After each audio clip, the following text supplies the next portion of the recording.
Hoi, ik ben Tom Lassing, beursbox.nl. Ik ga het hebben over Oekraïne en president Trump. Als je deze video interessant vindt, geef een duim. Wat is er aan de hand?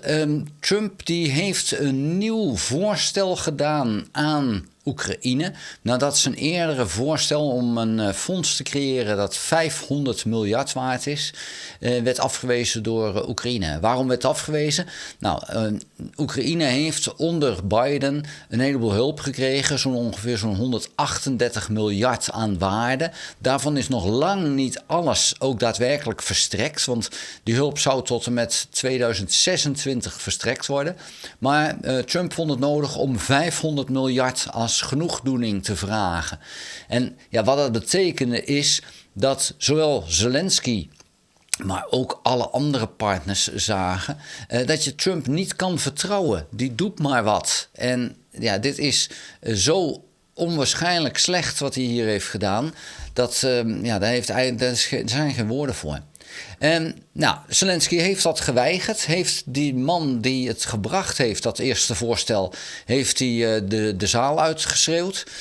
Dat is dus echt wel een heftig verhaal geweest. Die persoon zal niet snel en niet graag meer terug naar Zelensky gaan. Maar er is aangegeven, kom maar met een beter voorstel. En nou is eventjes het punt. Trump heeft ook naar Moskou al aangegeven, ik wil wel een deeltje doen. Dus Trump wil met iedereen wel deeltjes doen. Maar als we één ding weten van Trump, en dat is al vanaf zijn hele carrière zo, dat is dat Trump zich nooit aan afspraken houdt. Zo betaalde hij nooit meer dan 90% van welke rekening dan ook. Dat is standaard bij hem. Als hij een project had, de laatste 10% kon je naar fluiten. Nou, hij houdt zich dus nooit aan afspraken. En dat is dus een zekerheid die je hebt. Nou is het zo dat Zelensky wil wel graag hulp van Amerika hebben. Want dan staan ze gewoon veel sterker. En ja, die oorlog, dat wil je niet hebben, dat je hem zou verliezen op basis van het feit dat je ruzie met Trump hebt gekregen. En dat Trump dus jou geen hulp meer geeft. En ja, wil je het risico nemen om het zonder Amerika te doen als dat niet hoeft? Dus wat Zelensky nu lijkt te doen, is dat hij bereid zegt te zijn een nieuw contract tekenen. Wat veel lager qua bedrag is, maar nog steeds weinig zekerheden biedt. Maar het punt is, wat er ook in het contract staat, Trump gaat zich er toch niet aan houden. Maar als dit betekent dat je nog wel hulp gaat krijgen, dan teken je zo'n stukje wc-papier toch? Dus ik denk dat Zelensky die mening toegedaan is en daarom wel iets wil gaan tekenen, waarbij je eigenlijk weet dat niemand dat echt gaat doen. Hoe gaat Rusland kijken naar dat verhaal? Nou, Poetin is net zoals Trump niet te vertrouwen. Die heeft nog nooit een contract gehad waar hij zich aan heeft gehouden. Als we kijken naar Oekraïne, in 1991 werden er allemaal zekerheden gegeven door de voorganger van Poetin. En Poetin heeft daar gewoon scheid aan gehad. Heeft daar nooit ook maar enig moment aan gedacht dat hij dat zou moeten eerbiedigen. Dus ook Poetin heeft met contracten helemaal niks. Dus hoe erg vindt Poetin het dat Trump een contract gaat sluiten met Oekraïne, waarvan ook Poetin weet, gaat hij zich toch niet aan houden. Dat gaat toch niet gebeuren op die manier. Dus is het dan een reden voor Poetin om boos te worden op Trump? Nee hoor. Want ook Poetin wil wel een contractje tekenen met Trump als dat betekent dat Amerika vriendelijk naar Rusland blijft. Want je kan Oekraïne wel hulp geven, maar er zijn verschillende manieren om hulp te geven. Biden die gaf hulp net zoveel dat Oekraïne zich kon handhaven. Maar niet meer. Trump, die gaat zoiets ook doen, dat weet je nu al. Want die wil eigenlijk dat Rusland er toch wel aardig uitkomt, want hij wil met Rusland verder. Want Trump heeft het idee dat hij aan Oekraïne niet veel heeft.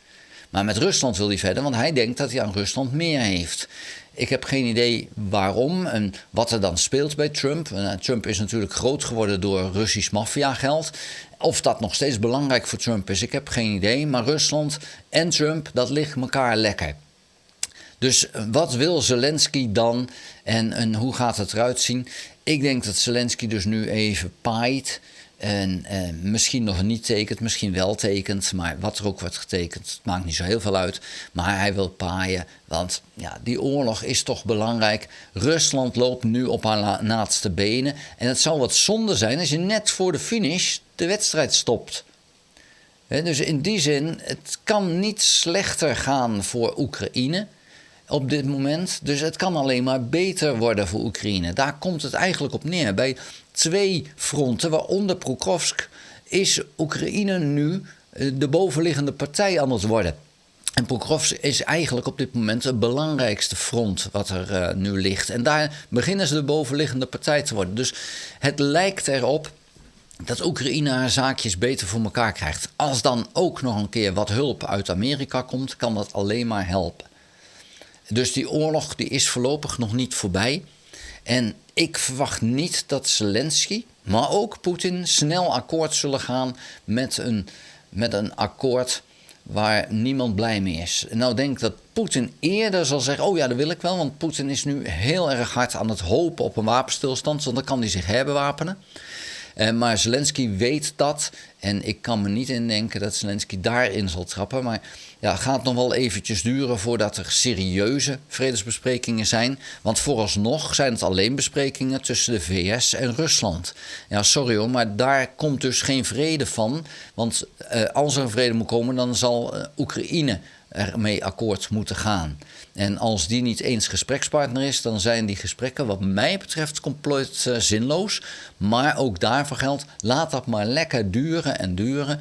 Die tijd die kan Oekraïne goed gebruiken om Rusland nog verder te raken. En om eigenlijk ook Trump te laten zien dat Rusland degene is die deze oorlog aan het verliezen gaat. En ja, dat moet Oekraïne wel waarmaken dan. Hè? Want we zien nu dat ja, de fronten op de meeste plekken wel redelijk tot stilstand zijn gekomen. Niet overal. Russen hebben nog wel plekken waar ze nog steeds terrein winnen.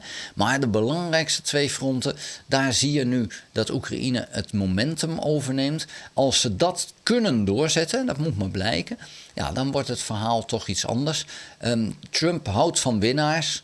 En op het moment dat Rusland die winnaar niet is, dan zal die Rusland laten vallen als een baksteen. Want losers, daar heeft hij niks mee. Daar wil hij niet aan geassocieerd worden. Dus ja, daar kan Zelensky misschien nog wat winnen.